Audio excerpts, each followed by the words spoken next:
قلبه عشق ولا ثاني، لكن عشقي في الورى ذكري وقرآني، هو سلوتي في وحدتي، هو ملجئي في وحشتي، آياته يحيا بها قلبي ووجداني، ويفيض دمعي بالبكاء وتخر أركاني. حبيبي يا قرآني.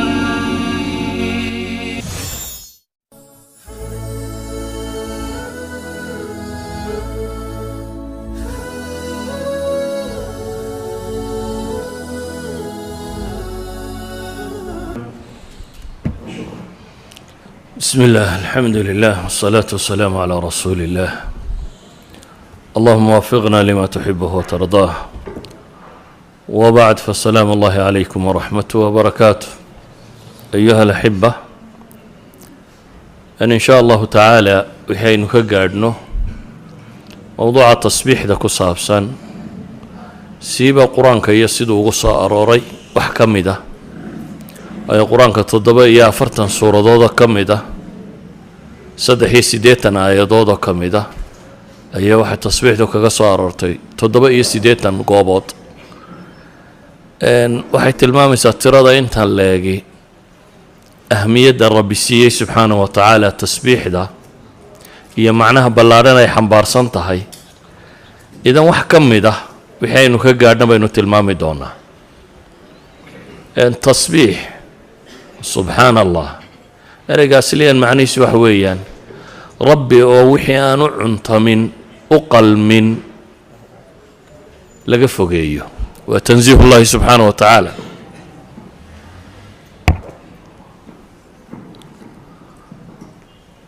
والرب سبحانه وتعالى ووحي أنا عنت من أما أقل من لقفقيه تحميد أما حمد لدنا وإلهي الله أمانه كمال كيس دمانتي يا أفعاشيس. إذا سبحان الله وبحمده قفك مسلم كي مركو لي وحويان إلهي وحو كديرينيا وحي نقائص ودن وحو الصغيا وحي وناغ ودن أريغا كان واللفظ عربك كفضط، لكن آيات القرآن مركين ويقنه وحبضا أيا إلهي فري النبي ينوادك سدى عليه الصلاة والسلام قهرين دوني دا وحي نوني من لين اتحامه وانا امتحان إن بدن بينو تلمامنا ما قرآنك سأرور إنه إلهي تلمام أيه كل نفس ذائقة الموت ونبلوكم بالشر والخير فتنة وإلينا ترجعون. دوني دا انت نتشوقنو الشر إيا خير بين لين وي تحامي دونه dadku inta badan sharka imtixaankiisay fahmaan oo qofku markuu xanuunsado ama faqriyo ama ammaan darra ku dhacdo ama mashaakil kala qabsado ama tijaaradu ka khasaarto ama waxaasi imtixaanka dadku inta badan wuu gartaa. waana la arkaa dadka inta badan inay Ilaahay u soo noqdaan subxaanahu wa ta'ala markay dhibta la kulmaan. dhanka kalena waa imtixaan caafimaadka, xoolaha, nabadda, adduunka, magaca, maamuuska, sultada, kullu hada yana waa imtixaan kale. ilaahayna qur-aanka wuxuu inoogu tilmaamayaa ambiyo labada imtixaanba martay oo qur-aanku wuxuu ka warramayaa alcasri aldahabi lilyahuud waxay culimmada taariikhda ku tilmaamaan cusuurtii dahabiga ahayd ee yuhuud soo martay. waa cusuur ilaahay uu kulmiyey diinta iyo madaxnimada isugu kulbeertay. waa casrigii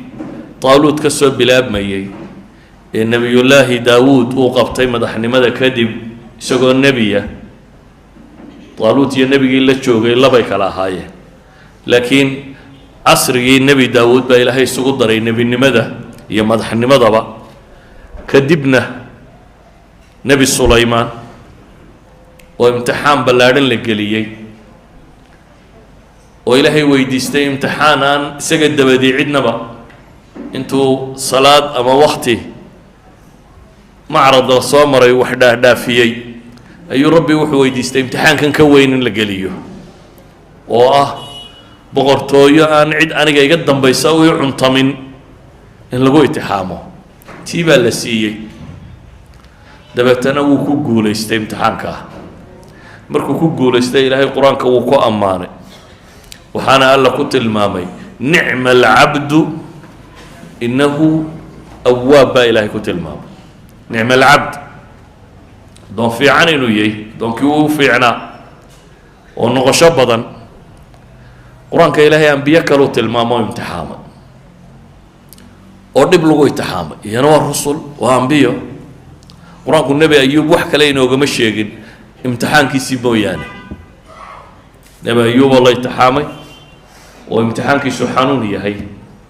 sunnadana culimadu waxay tilmaamaan axaadiis ay sugaan inuu 18 sannadood u bukay isagana ilaahay markuu imtixaanka ku guulaystay wuxuu ku yiri fi nafsi suura ni'ma al-'abdu innahu lafdigi lagu tilmaamay Sulaymaan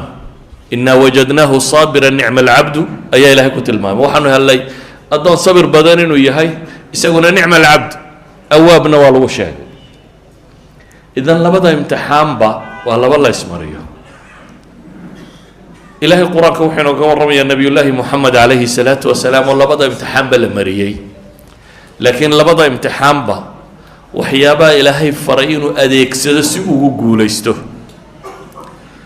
امتحان كالربطة فاصدع بما تؤمر وأعرض عن المشركين إنا كفيناك المستهزئين الذين يجعلون مع الله إلها آخر فسوف يعلمون ولقد نعلم أنك يضيق صدرك بما يقولون إلهي وحو النبي قفري وحانكو أمري كدواق قالت وحي شيغي سنة هودك تاقي كتشيسو هذا وحي لغفري السماء إيقونا وحي دونانها شيغان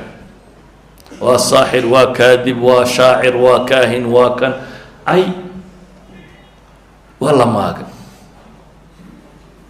إلهي وحو كيري إنا كفيناك المستهزئين kuwa kugu jeesjeesayaan naga kaaga filan baa ilaahay yiri aday kugu jeesjeesayaan laakiin hatta taada dambi ka weyn bay ku jiraan oo maxay ah alladina yaj'aluna ma'a allahi ilahan akhar fa sawfa ya'lamun baa ilaahay yiri wa kuwa alla subhanahu wa ta'ala cid kale ku lamaanaynayo la caabudaya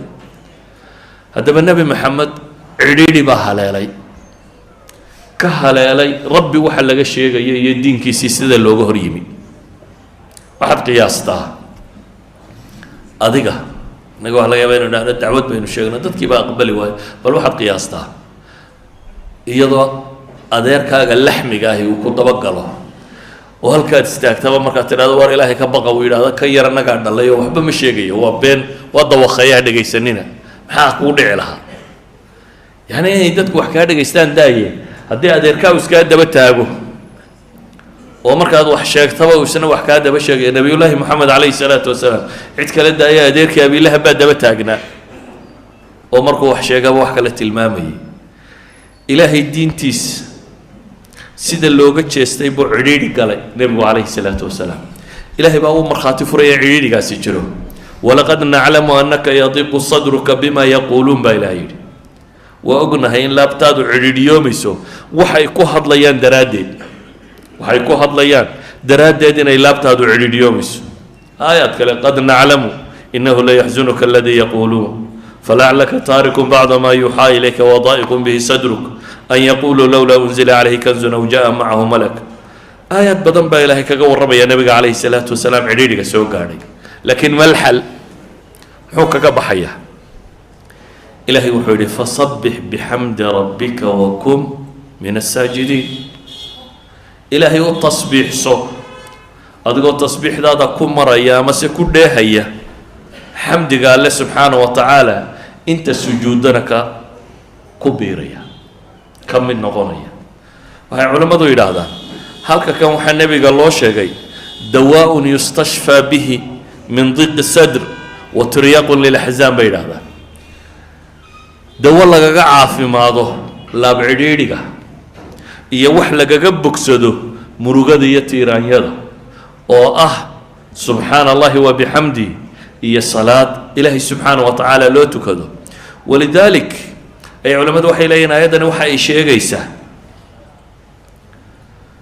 tasbiixaadku inay yihiin cidhiidhiga qofka muslimkii markuu galo wuxuu kaga baxo. cidhiidhiga nafsiga ahi markuu ku qabsado waa wax lagaga baxo. qur-aanka dhul badan oo nabiga calayhi salaatu wasalaam loo tilmaamay in mashkelada haysato waxaa la amray sabir oo tasbiixso ama sabir oo salaad adeegso. مثلا في سورة قاف إلهي وحليه فاصبر على ما يقولون waxay ku hadlayaan ee afxumo ay sheegayaan ee alle iyo diintiisa ka sheegayaan ee nabiga calayhi salaatu wasalaam ka sheegayaan fasbir calaa maa yaquuluun baa ilahay yidhi waxay ku hadlayaan ku sabir oo maxay samee wasabbix bixamdi rabbika qabla طuluuci الshamsi waqabla اlغuruub wamin alleyli fasabbixu adbaara الsujuud baa ilahay yidhi. tasbiixso adigoo ku dheehaya xamdiga alle waagu intaanu beryin iyo cadceednu intaanay dhicin iyo habeenkii. mufasiriinta badh baa meeshan salaad ku fasira, mufasiriinta badhna daahirkeeda ku fasiraan. ayan kaanat waa labadii masale aynu tilmaamaynay. dhibtu markay qabsato in la tasbiixsado. fii suurati kaafir ilaahay wuxuu leeyahy fasbir ina wacd allahi xaq wastakfir lidanbik wasabbix bixamdi rabbika bilcashiyi walibkaar. sabir ilaahay yaboohiisa iyo ballankiisa waa dhab oo dembi dhaaf weydiiso oo wasabbix bixamdi rabbik tasbiixso adigoo ku marayo ku dheehaya alle mahadnaqi. fii suurati tuur baa ilaahay wuxuu leeyahy wasbir lixukmi rabbika fainaka biacyunina wasabbix bixamdi rabbika xiina taquum ومن الليل فسبح وإدبار السجود وإدبار النجوم. في سورة الإنسان يا إلهي وحلي فاصبر لحكم ربك ولا تطع منهم آثما أو كفورا واذكر اسم ربك بكرة وأصيلا ومن الليل فاسجد له وسبحه ليلا طويلا. وهي علماء إلى هذا مال كسته والنبي عليه الصلاة والسلام انت بدن صبر لفره ودي بأي قبصته khaasatan dhibta nafsiga ah waxaa la faray nabigu calayhi salaatu wasalaam dawadiisu inay tahay inuu tasbiixsado. alaslu dikru llahi subxaanahu wa tacaala tatmainu lquluub alaa bidikri illaahi tatmainu lquluub kaasaa asala. tasbiixda iyo taxmiidguna waxay ka mid yihiin dikri llahi subxaanahu wa tacaala si gaara markaa